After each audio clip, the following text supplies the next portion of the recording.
সমুদ্র যে লকড়ি এসেছিল ওই সব লকড়িটা গুন্ডিচা মন্দির থেকে বনে হয়েছে, বনে হয়ে ওরা মন্দির থেকে বসেছে, গুন্ডিচার নাম से যাত্রা হচ্ছে।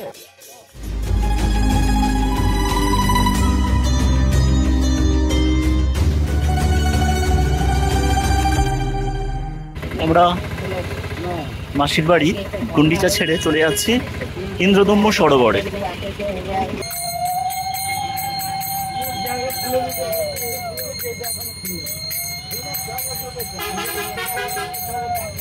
মাসির বাড়ি থেকে ইন্দ্রদম্য সরোবর 1 কিলোমিটার। অসাধারণ পরিবেশ, একটা আলাদা ফিলিংস হয় রথের সময় পুরীতে এলে। চারিদিক আনন্দে মেতে ওঠে। গুন্ডিচা রানী, রাজা রানীর একটা চেপুল ছিল না, ওটা যে গুন্ডিচা মন্দির আছে বন্ধ আছে, ওটা রানীর মহল আছে। জগন্নাথের যে লকড়ি এসেছিল সমুদ্রে যে লকড়ি এসেছিল ওই সব লকড়িটা গুন্ডিচা মন্দির থেকে বনে হয়েছে, বনে হয়ে ওরা মন্দির থেকে বসেছে, গুন্ডিচার নাম से যাত্রা হচ্ছে।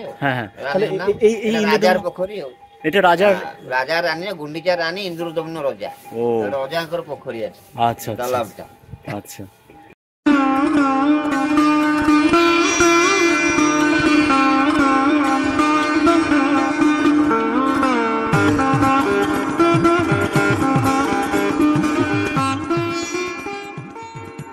এই ইন্দ্রদম্য সরোবর 5 একর জমিতে বিস্তৃত হয়ে আছে। লক্ষ লক্ষ বছর আগে সত্যযুগে রাজা ইন্দ্রদম্য এখানে এই ইন্দ্রদম্য সরোবরে অশ্বমেধ যজ্ঞ করেছিলেন এবং তার জন্য কয়েক হাজার যজ্ঞ সম্পন্ন করেছিলেন। সেই সময় তিনি সমবেত ব্রাহ্মণদের হাজার হাজার গরু দান করে সম্মানিত করেছিলেন। তখন ওই সমস্ত গরু এখানে দাঁড়িয়েছিল, তাদের খুরগুলি পৃথিবীতে গভীর গর্তের সৃষ্টি করেছিল এবং এইভাবে অনেক গর্ত একসাথে মিলে এই সরোবরটির সৃষ্টি হয়। এই জলাশয়টি পরবর্তীকালে জল এবং গোমূত্রে পরিপূর্ণ হয়ে ওঠে এবং রাজা ইন্দ্রদম্ন তার সমস্ত পবিত্র কাজে এই সরোবরের জল নিয়ে গিয়ে ব্যবহার করতেন। তারপর থেকে এটি একটি তীর্থস্থানে পরিণত হয়েছে। স্কন্ধপুরাণে আছে যে এটি সমস্ত তীর্থের মধ্যে শ্রেষ্ঠ। এখানে চন্দনযাত্রা এবং শীতল স্থানীয় উৎসব জমজমাট করে পালিত হয়। পুরীতে যে 5টি পঞ্চতীর্থ আছে, এই ইন্দ্রদম্য সরোবর সবার প্রথমে। এই 5টি পঞ্চতীর্থ হল ইন্দ্রদম্য সরোবর, রোহিণীকুণ্ড, মার্কণ্ডেয় সরোবর, শ্বেত গঙ্গা সরোবর এবং বিশাল সমুদ্র।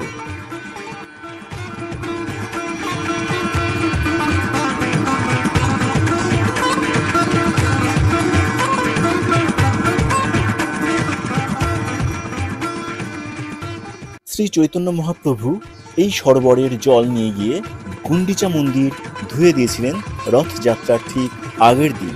তারপর ফিরে এসে ভক্ত এবং শিষ্যকুলের সাথে পরমানন্দে এই সরোবরে অনেকক্ষণ ধরে স্নান করেছিলেন। শ্রী চৈতন্য চরিতামৃতে এই স্নানের কথা উল্লেখ করা আছে। বন্ধুরা, আমরা যখন সরোবরে আসি ঠিক তখনই পাশের এক মন্দিরের জগন্নাথ দেবের রথযাত্রা উপলক্ষে কিছু পবিত্র রীতিনীতি পালনের জন্য অপূর্ব শোভাযাত্রা চলে আসে এই সরোবরে। এই পবিত্র ধর্মীয় অনুষ্ঠান দেখা কেউ কি ছাড়তে পারে? শুধু দেখলাম না, ছবিও তুলে রাখলাম আপনাদের দেখাবার জন্য।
এই সরোবরের ডান দিকে 3টি ছোট মন্দির দেখা যায়। প্রথমটি গুন্ডিচা মন্দির, দ্বিতীয়টি সাক্ষী গোপাল মন্দির এবং তৃতীয়টি স্বামী নারায়ণ মন্দির। বাম দিকে আপনি দেখতে পারবেন ইন্দ্রদ্যুম্নের মন্দির।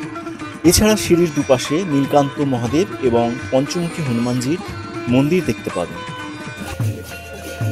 ঘাটে ঠিক বাম পাশে, অর্থাৎ সরোবরের দিকে তাকালে যে বাম পাশে রাজা ইন্দ্রদ্যুম্ন মন্দির,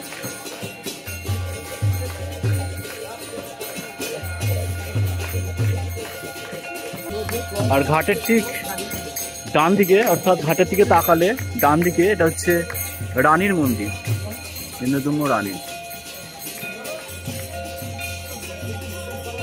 ইন্দ্রদ্যুম্ন সরোবরের একদম পাড়ে যে রাধাকৃষ্ণের মন্দির আছে, এই মন্দির অসাধারণ। এই ভেতরে রাধাকৃষ্ণকে দেখতে ভুলবেন না।